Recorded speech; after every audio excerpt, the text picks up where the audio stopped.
आजको लेक्चरमा हामी इलेक्ट्रोकेमिस्ट्रीको बारेमा पढ्दैछौँ। इलेक्ट्रोकेमिस्ट्रीको बारेमा पढ्दैछौँ। इलेक्ट्रोकेमिस्ट्री यो टर्म नै हेरौँ, यसमा दुईवटा पार्ट छ, इलेक्ट्रो र केमिस्ट्री। त्यसकारणले म दुई भागमा डिभाइड गर्दैछु। इलेक्ट्रोको मिनिङ यहाँ इलेक्ट्रिसिटी र केमिस्ट्रीको मिनिङ यहाँ केमिकल रिएक्सन। इलेक्ट्रिसिटी र केमिकल रिएक्सनको कनेक्सनलाई हेर्नु पर्यो हामीले।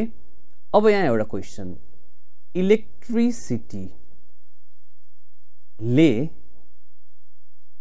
केमिकल रिएक्सन गराउने हो कि केमिकल रिएक्सनले इलेक्ट्रिसिटी जेनेरेट गर्ने हो? खासमा यो दुवै हो। करेन्ट पास गरेर केमिकल रिएक्सन गर्न पनि सकिन्छ, केमिकल रिएक्सनबाट करेन्ट जेनेरेट हुन पनि सक्छ। जस्तै हामीले सुनेको टर्म हेरौँ न, इलेक्ट्रोलाइसिस भन्छौँ नि हामी। इलेक्ट्रोलाइसिसमा जस्तै हामीले वाटरलाई इलेक्ट्रोलाइसिस गर्यो भने, वाटरमा करेन्ट पास गर्यो भने यो हाइड्रोजन ग्यास र अक्सिजन ग्यासमा कन्भर्ट भयो। भनेपछि यहाँ चाहिँ के भयो भने करेन्टले केमिकल रिएक्सन गर्यो। यसको उल्टो कमर्सियल सेल वा ब्याट्रीहरूमा हेर्ने हो भने त्यहाँ चाहिँ केमिकल रिएक्सन, त्यसमा पनि रिडक्स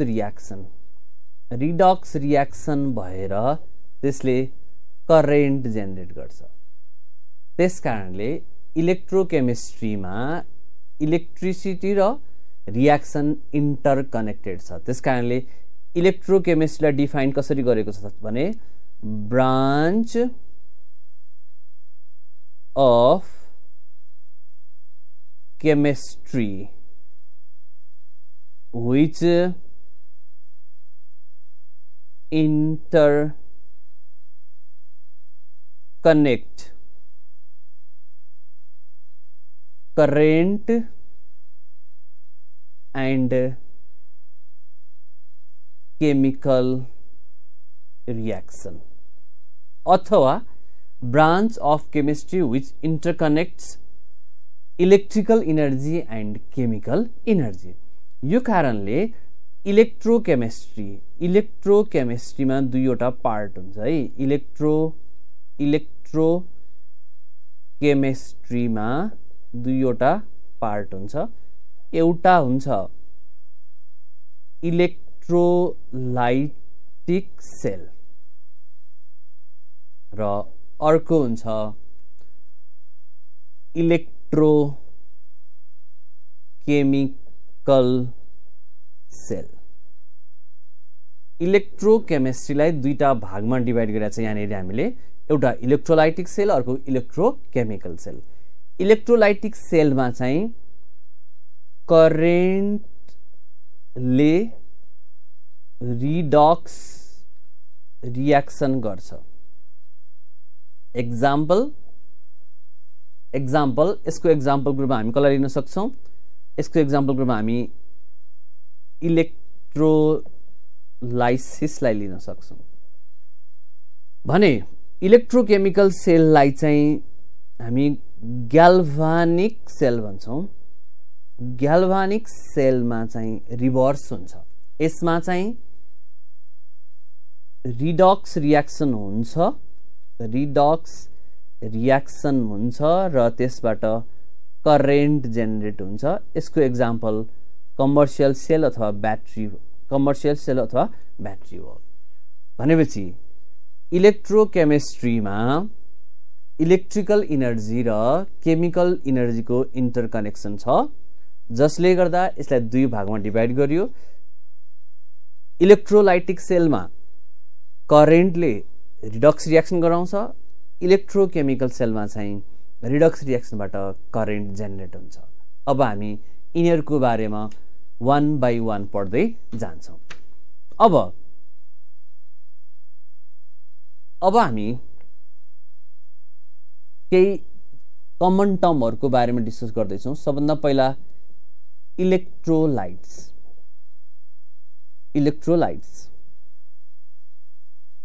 बेसिक कुराहरु हेरौं। इलेक्ट्रोलाइट्स, अब सोडियम क्लोराइडको सोलुसन र सुगरको सोलुसन लियो भने सोडियम क्लोराइडको सोलुसनबाट करेन्ट पास हुन सक्छ, तर सुगरको सोलुसनबाट करेन्ट पास हुन सक्दैन। भनेपछि सोडियम क्लोराइडले करेन्ट पास गरेको हुनाले त्यो इलेक्ट्रोलाइट भयो, तर सुगरले करेन्ट पास गर्दैन, त्यो नन इलेक्ट्रोलाइट भयो। त्यसकारणले इलेक्ट्रोलाइट हुनलाई त्यो सब्स्टेन्सले एक्वस वा मोल्टन फर्ममा, बुझ्नु है, सब्स्टेन्सले एक्वस वा मोल्टन फर्ममा करेन्ट पास गर्नु पर्छ। इलेक्ट्रोलाइटले conduct current in aqueous or molten form. Example, sodium chloride electrolyte को एक्जाम्पल हो, त्यस्तै H2SO4 इलेक्ट्रोलाइट को एक्जाम्पल हो। र बेसिकली इलेक्ट्रोलाइटहरुमा एसिडहरु पर्छन्, बेसहरु पर्छन्, सल्ट पर्छ र वाटर चाहिँ भेरी वीक इलेक्ट्रोलाइट हो, भेरी वीक इलेक्ट्रोलाइट हो, यो बुझ्नु पर्यो। र अर्को याद गरौं, जसले करेन्ट पास गर्न एक्वस वा मोल्टन फर्ममा करेन्ट पास गर्न सक्दैनन् तिनीहरु चाहिँ नन इलेक्ट्रोलाइटहरु। जस्तै मैले अघि भने नि सुगरको सोलुसन चाहिँ के भयो त, नन इलेक्ट्रोलाइट भयो। इलेक्ट्रोलाइटलाई उनीहरुको नेचरको आधारमा डिफरेन्ट वेमा क्याटेगोराइज गर्न सकिन्छ है। Electrolyte okay, on the basis of ionization, on the basis of ionization electrolyte दुई प्रकारको छ। एउटा स्ट्रङ इलेक्ट्रोलाइट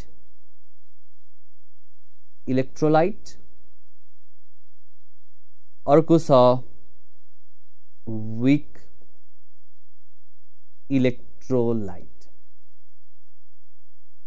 स्ट्रङ इलेक्ट्रोलाइट र वीक इलेक्ट्रोलाइटमा के फरक छ त्यो बुझ्नको लागि म दुईटा आयनाइजेसन प्रोसेस देखाउँछु। मैले यहाँ HCl लिए, हेर्नु है, HCl लिए, HCl आयोनाइज भएर H+ र Cl- बन्यो। त्यस्तै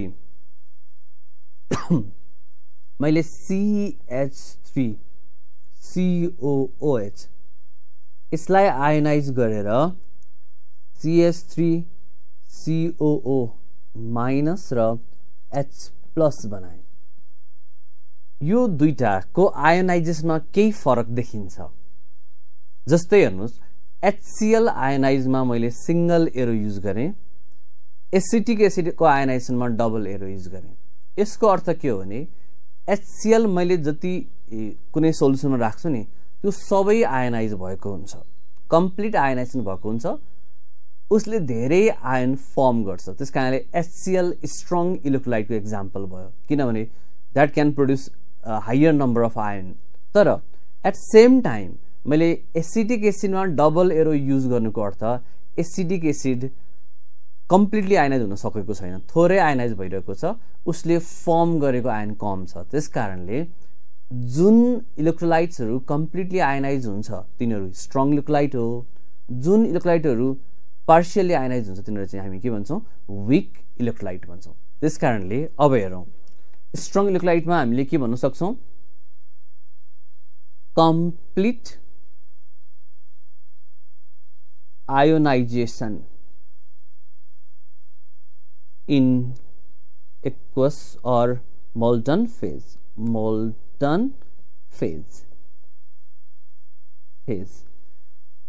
weak electrolyte चाहिँ के हुन्छ, partial आयोनाइजेसन, पार्शियल आयोनाइजेसन। एक्जाम्पलको रूपमा हेरौँ, स्ट्रङ इलेक्ट्रोलाइटहरूको एक्जाम्पल चाहिँ HCl स्ट्रङ हो। हामी स्ट्रङ एसिड भनेर जुन पढाएको छौँ नि त्यो सबै स्ट्रङ इलेक्ट्रोलाइट हो। स्ट्रङ एसिड, स्ट्रङ बेसहरू जस्तै NaOH स्ट्रङ बेस हो। सल्टहरू प्राय स्ट्रङ इलेक्ट्रोलाइट नै हुन्छ। विक इलेक्ट्रोलाइटमा चाहिँ जसलाई हामीले विक एसिड र बेसहरू भन्ने गरेका छौँ, दे आर विक इलेक्ट्रोलाइट। जस्तै अमोनियम हाइड्रोक्साइड विक छ। त्यस्तै अर्को हामी लिन सक्छौँ एसिटिक एसिड पनि विक इलेक्ट्रोलाइट हो। भनेपछि यो चाहिँ आयोनाइजेसनको आधारमा इलेक्ट्रोलाइट दुई प्रकारको भयो। अब इलेक्ट्रोलाइटमा हुने आयोनको आधारमा, उनीहरूले आयन फर्म गर्ने आधारमा इलेक्ट्रोलाइटलाई हामीले फेरि अर्को दुई भागमा पनि बाँड्न सक्छौँ। Electrolyte can be further divided into two parts. One is true electrolyte,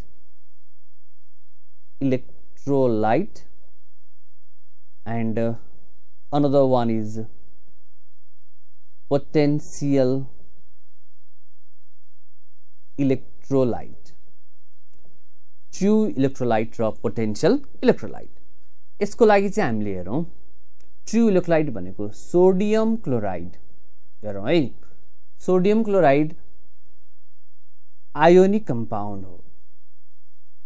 ionic compound भएको हुनाले यो जुन प्योर फर्ममा नै Na+ र Cl- को रूपमा बसेको हुन्छ। भनेको अलरेडी सोडियम प्लस र माइनसको फर्ममा छ। प्योर फर्ममा नै यो आयोनको फर्ममा बसेको हुनाले sodium chloride is true electrolyte. True electrolyte र सबै आयोनिक कम्पाउन्डहरू हामीले अघि नै इन्डिकेट गर्यौँ, सबै आयोनिक कम्पाउन्डहरू ट्रू इलेक्ट्रोलाइट हो। तर HCl भनेको पोलर कोभ्यालेन्ट कम्पाउन्ड हो। प्योर फर्ममा HCl ले कुनै पनि आयन दिएको हुन्न। यो कोभ्यालेन्ट भएपछि आयोनिक फर्ममा बसेको हुँदैन। यो पोलर कोभ्यालेन्ट हो। कोभ्यालेन्ट है, प्योर फर्ममा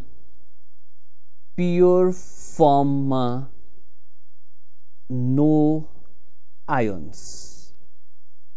तर मैले HCl लाई वाटरमा राखेँ भने, वाटरमा डिजल्भ गरेँ भने चाहिँ बल्ल यो आयोनाइज भएर H+ र Cl- दिन सक्छ।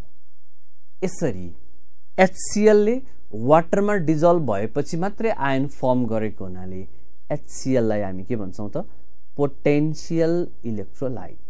त्यसकारणले यसरी बुझौँ, सबै आयोनिक कम्पाउन्डहरूमा प्योर फर्ममा नै आयन हुने हुनाले उनीहरू उनीहरू ट्रू इलेक्ट्रोलाइट हो भने पोलर कोभ्यालेन्ट कम्पाउन्ड चाहिँ वाटरमा डिजल्भ गरेपछि मात्रै आयोन दिने हुनाले तिनीहरू चाहिँ पोटेन्शियल इलेक्ट्रोलाइट हो। अब अर्को एउटा कुरा पनि हामीले डिस्कस गर्नुपर्ने छ, इलेक्ट्रोलाइटले पनि करेन्ट पास गर्छ। तिनीहरू इलेक्ट्रोलाइटिक कन्डक्टर हो। मेटलले पनि करेन्ट पास गर्छ, दे आर मेटालिक कन्डक्टर। अब त्यसो भए दुईटामा के फरक त्यो पनि पहिला हेरौँ।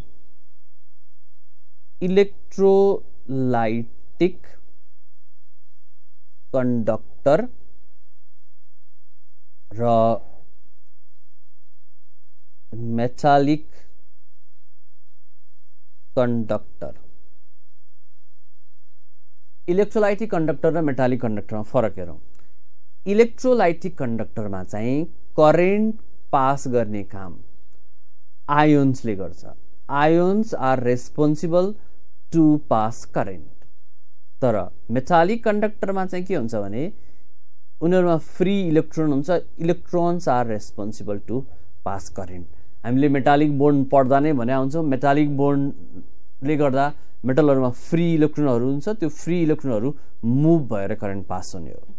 तर इलेक्ट्रोलाइटिक कन्डक्टरमा चाहिँ आयोन पास हुने। जस्तै मैले सोडियम क्लोराइडको सोल्युसनबाट करेन्ट पास गरेँ भने सोडियम प्लस र Cl- को मुभमेन्ट हुने हो। अब अर्को इम्पोर्टेन्ट कुरा चाहिँ के हो भने सपोज मैले कपरको वायर अथवा मेटालिक कन्डक्टरबाट करेन्ट पास गरे भने कपरको वायरमा कुनै पनि केमिकल चेन्ज हुँदैन। कपरको वायर जस्ताको जस्तै बस्छ एज इट इज।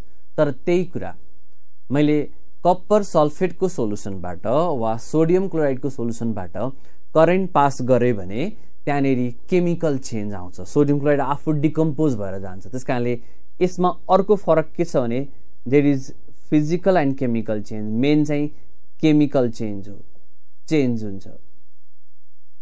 तर मेटालिक कन्डक्टरमा नो केमिकल चेन्ज डिकम्पोजिसन भएको हुँदैन।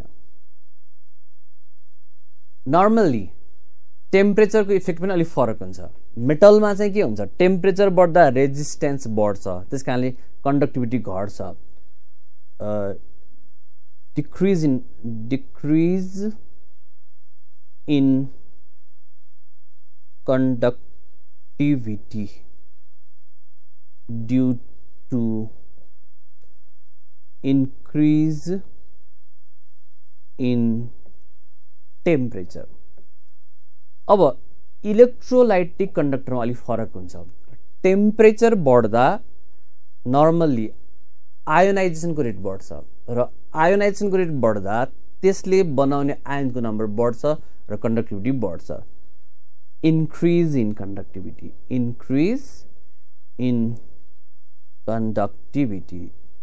त्यसकारणले दुवै कन्डक्टर भए पनि यिनीहरूमा करेन्ट पास गर्दा डिफरेन्ट देखिन्छ। बेसिकली मेकानिजममै फरक छ। यहाँ आयन छ, यहाँ के छ त इलेक्ट्रोन छ। अब यति भइसकेपछि अब हामी सुरु गर्दैछौँ इलेक्ट्रोलाइसिस। मैले अघि पनि भने इलेक्ट्रोकेमिकल सेल र इलेक्ट्रोलाइटिक सेलमा फर्स्टमा हामी इलेक्ट्रोलाइटिक सेल डिस्कस गर्छौँ भनेको छौँ। त्यसकारणले अब हामी इलेक्ट्रोलाइटिक सेलमा जाँदैछौँ। त्यसको प्रोसेस हो इलेक्ट्रोलाइसिस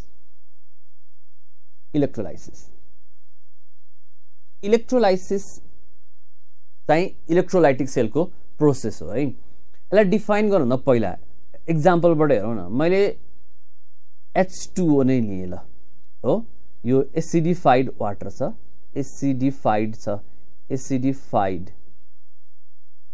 H2SO4 सँग एसिडिफाइड गरेको छु। यसबाट मैले करेन्ट पास गरे भने यो हाइड्रोजन ग्यास र अक्सिजन ग्यासमा डिकम्पोज भयो है। ल अब यो प्रोसेस नै इलेक्ट्रोलाइसिस हो। भनेपछि इलेक्ट्रोलाइसिसलाई डिफाइन कसरी गर्ने त? यसमा के भयो त? यसमा के भयो हेरौँ है। यसमा वाटर केमिकली डिकम्पोज भएर हाइड्रोजन र अक्सिजन ग्यास बन्यो। कसरी?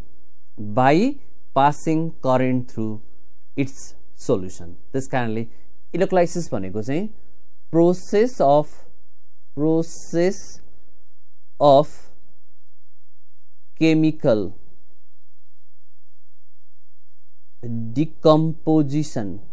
decomposition of substance by passing current through aqueous or molten form of electrolyte हो। यसको मेन कुरा नै के हो त? केमिकल डिकम्पोजिसन हो, chemical change of electrolyte by passing current. जस्तै मैले अर्को पनि एक्जाम्पल लिएँ अरे। मैले सोडियम क्लोराइडको मोल्टन सोल्युसन छ भने यसमा मैले सोडियम क्लोराइडको मोल्टन सोल्युसनमा करेन्ट पास गरे भने यो इलेक्ट्रोलाइसिस भएर सोडियम र क्लोरिन ग्यासमा कन्भर्ट हुन्छ। भनेपछि सोडियम क्लोराइड केमिकल डिकम्पोजिसन भएर सोडियम र क्लोरिन बन्यो। अब इलेक्ट्रोलाइसिस हुने होल डिभाइस छ नि, यो इलेक्ट्रोलाइसिस हुने होल डिभाइसको नाम चाहिँ हो इलेक्ट्रोलाइटिक सेल। इलेक्ट्रोलाइटिक सेलमा के हुन्छ हेरौँ। अब इलेक्ट्रोलाइटिक सेलमा चाहिँ हुने कुराहरू हेरौँ। अब जस्तै यसलाई मेटाइदिउँ। इलेक्ट्रोलाइटिक सेलमा सबभन्दा पहिला यो एउटा डिभाइस भयो, हेर्नु है, यो भेसल भयो, बिकर नै समथिङ भयो। यो बिकरमा हामीले इलेक्ट्रोलाइट राख्छौँ यसरी, इलेक्ट्रोलाइट। यो भयो इलेक्ट्रोलाइट, इलेक्ट्रोलाइट। यो भेसल आफैलाई चाहिँ भोल्टामिटर भनिन्छ, भोल्टामिटर। यसमा अब करेन्ट सोल्युसनमा पठाउन नर्मली मेटालिक इलेक्ट्रोडहरू युज भएको हुन्छ है, कहिलेकाहीँ चाहिँ ग्राफाइट पनि युज भएको हुन्छ। यिनीहरू इलेक्ट्रोड हुन्। यहाँनिर अलिक कन्फ्युज होला, यसो गरौँ। यो सोल्युसन चाहिँ इलेक्ट्रोलाइट हो, यिनीहरू चाहिँ इलेक्ट्रोड हो है। यसलाई अब हामी सर्किटमा जोड्छौँ। ब्याट्री भयो, यो ब्याट्रीको पोजिटिभ टर्मिनल छ, यो नेगेटिभ टर्मिनल छ। यो पोजिटिभ टर्मिनलतिर जोडिएकोलाई चाहिँ हामी एनोड भन्छौँ है। त्यस्तै नेगेटिभ जोडिएकोलाई चाहिँ हामी भन्छौँ क्याथोड, क्याथोड। यो होल सेटअपको नाम चाहिँ हो इलेक्ट्रोलाइटिक सेल। इलेक्ट्रोलाइटिक सेल भित्र यो भेसल भोल्टमिटर भयो। त्यसमा हामीले जसलाई इलेक्ट्रोलाइसिस गर्नुपर्ने हो त्यो सोल्युसन राख्यौं, त्यसको नाम इलेक्ट्रोलाइट हो। त्यहाँ करेन्ट इन्ट्रोड्युस गर्न इलेक्ट्रोडहरू युज गर्यौं। जो प्लसमा युज गर्यो त्यसको नाम एनोड हो र जसमा माइनस युज गर्यो त्यसको नाम चाहिँ क्याथोड हो। र केमिकल चेन चाहिँ यो भेसल भित्र नै हुने हो र यो टिपिकल इलेक्ट्रोलाइटिक सेल हो। यसमा क्याथोड एनोड इलेक्ट्रोलाइटहरू चाहिँ हामीले गर्ने इलेक्ट्रोलाइसिस अनुसार फरक हुन्छ र यो चाहिँ इलेक्ट्रोलाइसिसको बेसिक आइडिया हो। आजको लागि हामी यो लेक्चर यहाँ इन गर्छौं र अर्को लेक्चरमा हामी नयाँ कुराहरू पढ्छौं। Thank you.